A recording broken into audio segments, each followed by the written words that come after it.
Yo les gars, c'est Mathis Football, on se retrouve aujourd'hui pour une toute nouvelle vidéo. Le débrief de cette rencontre entre l'Olympique de Marseille et le Stade Brestois après une grosse victoire 4 buts à 1. On va se débriefer tout ça tout tranquillement. Déjà merci à ceux qui étaient présents sur le live.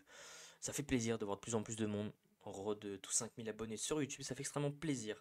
En tout cas les mecs, on est directement parti comme d'habitude. Le petit like, l'abonnement, le commentaire, le partage, ça fait toujours extrêmement plaisir.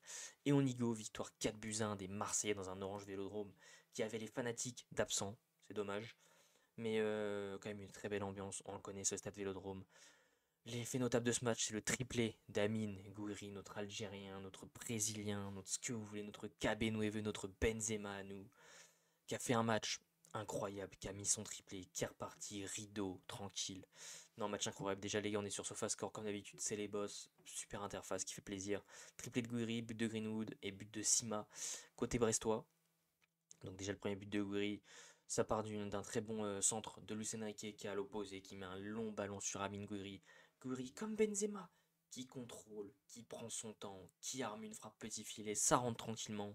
L'OM, bien évidemment, prend ce petit but comme tous les ans, enfin comme toute la saison, qui prend ce but qui fait pas de clean sheet.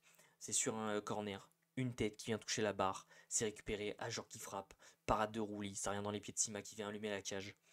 Mais c'est pas fini. Coup franc joué vite de monsieur Mason Greenwood. Coup franc joué vite de Ben, je sais même plus, Rongier peut-être pour Rabiot. Rabiot qui l'arme à Greenwood. Greenwood qui arme une frappe aux abords de la surface. C'est contré par Chardonnay. Ça rentre dans le but tout tranquillement. Et Amine Gouiri qui tout simplement a décidé en fin de première période de nous faire un geste oufissime. Centre de Mason Greenwood. Amine Gouiri qui contrôle, qui met une bicyclette. Mais que dire les gars, la bicyclette d'Amine Gouiri qui est mais magnifique. L'OM qui rentre sur le score de 3 buts à 1 à la mi-temps comme sur le match aller. Et il n'y aura qu'un seul but en seconde période. Très bel appel d'Amine Gouiri entre les défenseurs qui est servi par l'inévitable Adrien Rabiot. Gouiri qui vient mettre son triplé, qui vient tromper le gardien. Et l'OM ne marquera plus malheureusement. Mais quel match des Marseillais, c'était 3 points très importants à aller prendre face à Brest, parce qu'on se déplace à Lille, qui est du coup à 2 points de nous. On vient évidemment le MVP, les mecs, on est sur Amine Gouiri. Pourtant l'OM, qui a moins d'XG que Brest sur tout le match, je trouve ça fou.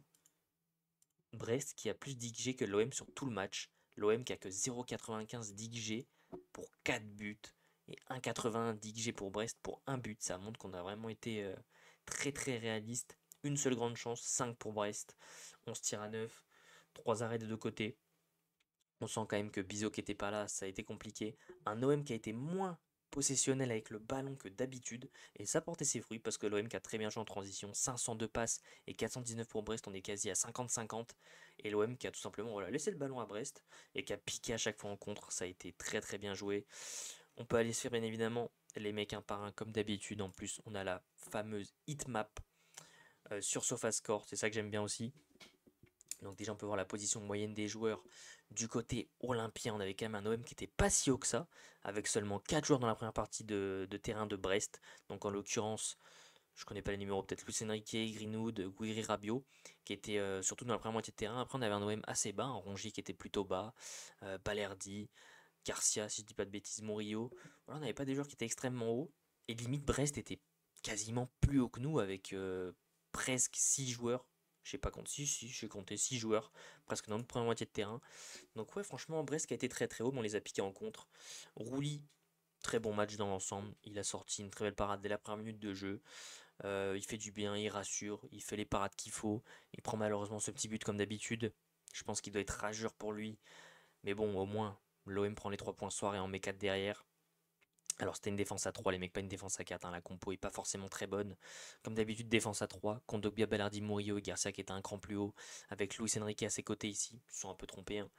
Donc Ulces Garcia qui a eu que 6,4, mais pourtant qui a été très bon comme d'habitude, depuis son retour j'ai envie de dire dans le 11, il est très bon, il dédouble très bien. Avec ses pieds, je le trouvais pas doué l'année dernière, cette saison, franchement ça va. C'est pas le mec sur qui tu vas compter en premier si tu joues la LDC, mais dans une rotation, pourquoi pas. Kondogbia qui a fait un bon match ce soir, qui a pas trop été dépassé par la vitesse des attaquants de Brest, qui a été bon dans la relance et surtout qui a été accompagné d'un défenseur central ce coup-ci, Monsieur Leonardo Balerdi, pour qui on parlait d'une fin de saison avec l'OM. Et finalement, Balerdi, il a dit quoi? Il a dit non, je vais revenir avant la fin. Il a été absent seulement un mois alors qu'on parlait d'une fin de saison. Il est revenu ce soir, taille patron, il a fait un match de bonhomme et il a fait un très très bon match. Murillo, un peu moins bon que d'habitude, beaucoup moins offensif forcément, l'OM avait moins le ballon donc tu avais moins des occasions de te projeter ou d'occuper un espace plus haut sur le terrain. Voilà, il se projetait mais souvent c'était quand même compliqué sur ce match-là. Il n'a pas fait une partie nulle mais ni une bonne, il était assez neutre. Donc du coup voilà, on avait en piston Luis Enrique du coup qui était ici, si je dis pas de bêtises, et Garcia qui était de l'autre côté. Donc Enrique, bon match dans l'ensemble. Enrique j'ai bien aimé, qui remonte petit à petit en puissance. Il reste 3 matchs, donc je compte sur lui pour être à fond.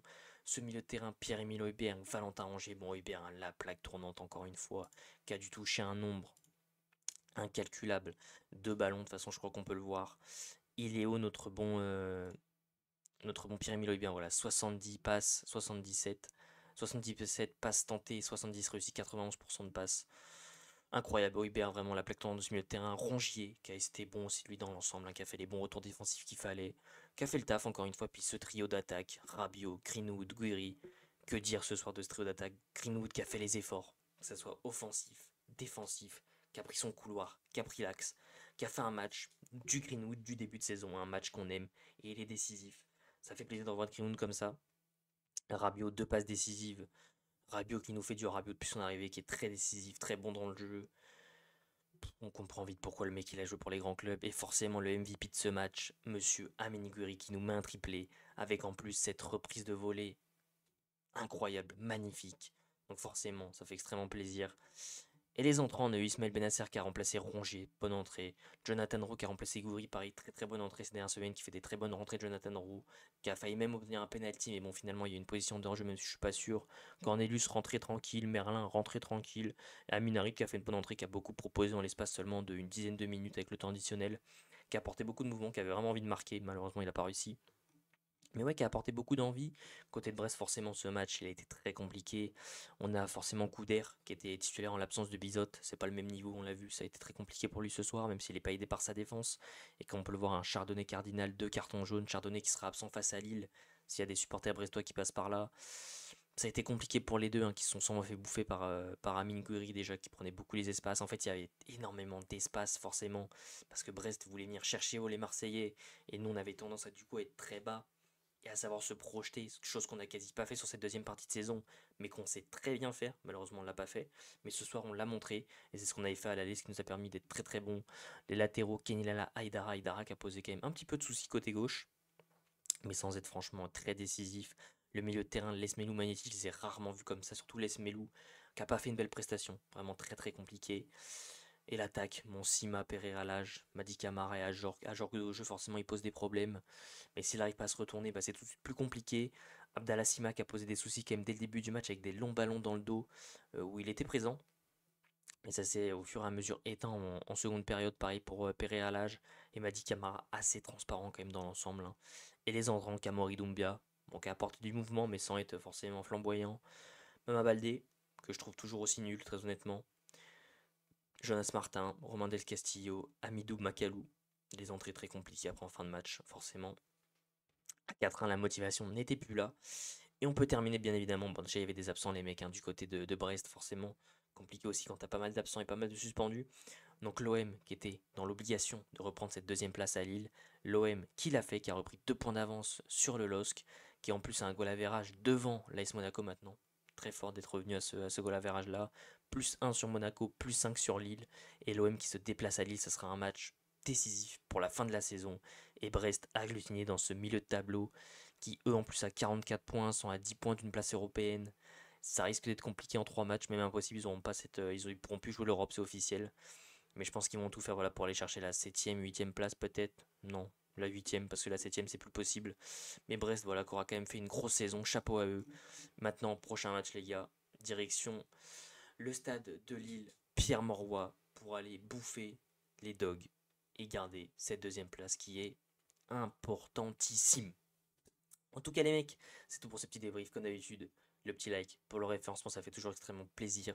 N'oubliez pas de vous abonner en activant la cloche des notifications pour ne rien louper sur la chaîne YouTube, à commenter en me donnant vos tops et vos flops de cette rencontre, bien évidemment des deux côtés comme d'habitude le top, invraisemblablement, c'est Amine Gouiri qui nous met un triplé. Les trois de devant, je dirais quand même sur ce match-là. Gouiri, Rabiot, Greenwood qui ont fait un match incroyable offensivement. Les flops, j'en mettrai pas plus que ça. Peut-être Garcia Murillo, que les deux pistons qui ont eu du mal dans cette rencontre. Et côté brestois, c'était très compliqué. Ressortir des tops, c'est quand même dur. Peut-être Tajor et Sima qui ont été les plus dangereux offensivement. Et en flop, je mets vraiment ce milieu de terrain, Magnetti, Lesmelou. On les a vus à un bien meilleur niveau. En tout cas, les mecs, tous mes réseaux sociaux sont dans la description. Je compte sur vous pour venir me suivre en cliquant juste en dessous.